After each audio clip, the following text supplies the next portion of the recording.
Hey guys, Coach Mika here. It's a Saturday morning.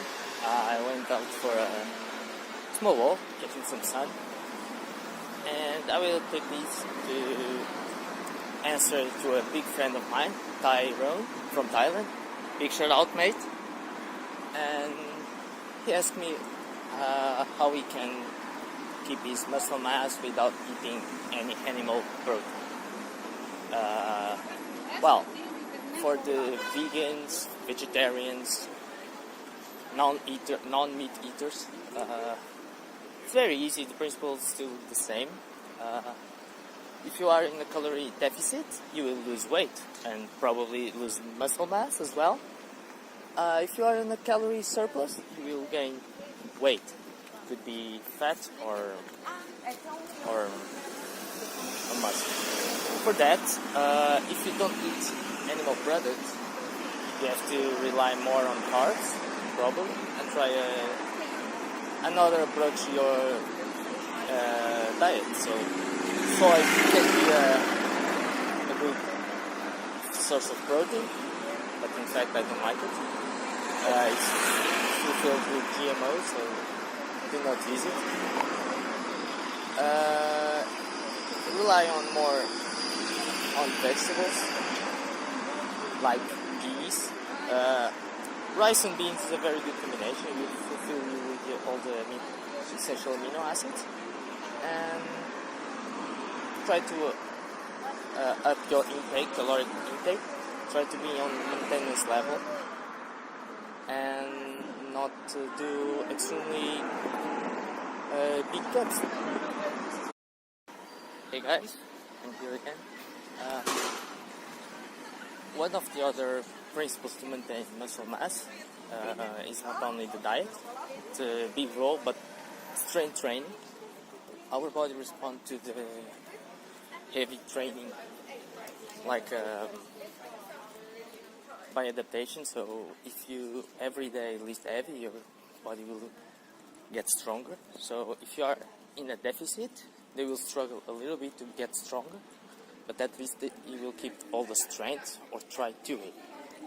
Remember, we are made to survive, so we adapt to the own necessities. If we need every day to perform and lift heavy, our body will do everything for that. Even if we are in a calorie surplus, calorie deficit, with protein, without protein. So it's essential if you want to keep your lean body mass to lift heavy. Avoiding some type of cardio will promote muscle breakdown. Yes, it will be very good for your fat consumption. Will put all your body in a more oxidative way. You'll be burning much more fat, but will burn muscle as well. So avoid it. Remember, for muscle mass, it's not only about breaking down the protein in the muscle, or break down muscle, and then recovering, building stronger muscle. It's about hormones. We have a lot of hormones that help us to build muscle mass, build new tissue, like testosterone, growth hormone, EGF, interest growth factor 1. That is some hormones that will promote the increase of body mass, and only with the high intensity or heavy training that we can promote more. If you do endurance training, you will reduce that amount of hormones. So what's going to happen? You will be much more muscle consumption will increase. So it will be much more difficult to put some mass, or in this case to keep the mass that you earned. I can give you a very good example. Pick up an endurance athlete and starting them to do heavy training. Yes, in the first 3 months it will be easy. It's a very normal situation for him or for other type of people. They will put mass easily.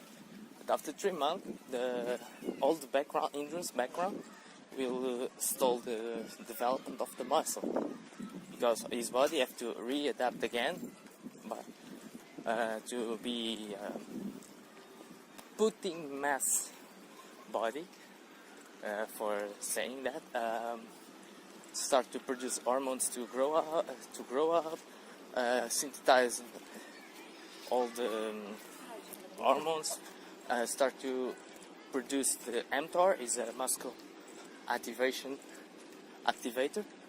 that will lead to the increase of the muscle synthesis.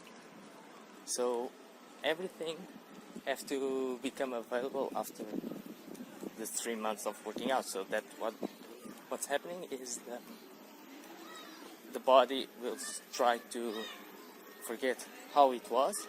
Ingress athlete, as you know, they don't need too much muscle.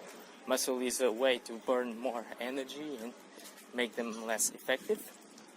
So they have to switch all the triggers to the muscle consumption to muscle building, and that will be made about hormones, increase of the amino acid utilization, probably using more glycogen instead of fats for fuel.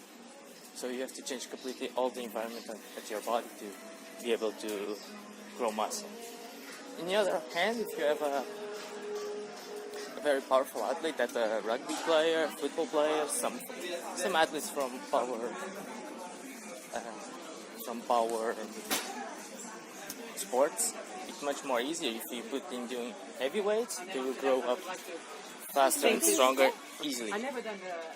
They have all the signals to the body to be strong and fast, so that's a very good contribution. If you put this all together, if you maintain your weight training, heavy weight training, and when I say heavy weight, you have to perform much more strength-based training, not so resistance training. So forget that kind of 15-20 reps for definition. Just put some really heavy weight and do small sets, but with a very heavy weight, like 5, 7, 10 reps. You can increase the volume, work more in volume and good rest times. That will make you increase testosterone and be able to perform heavier training for longer. And keep your caloric intake around the maintenance. Yeah, protein will be necessary, but with a combination of rice, beans, some sprouts, can be broccoli, cauliflower, Brussels sprouts. Spinach is very good as well, rich in iron and zinc. Nuts, dry nuts are very good. Remember, peanut is not a nut and is quite inflammatory, so avoid them. Prefer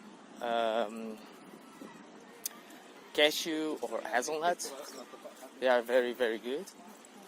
And that's it. There's not much more science in here. Just try to work out as a heavy lifter. Eat to maintain your body weight. And that's it. You will still maintain your lean body mass. And if you have good genetics, can I say that, you'll maybe be able to burn a little bit of fat and build some muscle as well. Remember, keep all the principles in pair with nutrition, and the magic happens. See you guys, and I hope I could answer to you, Tyrell. Stay cool, man. I hope to see you in Portugal one day. See ya.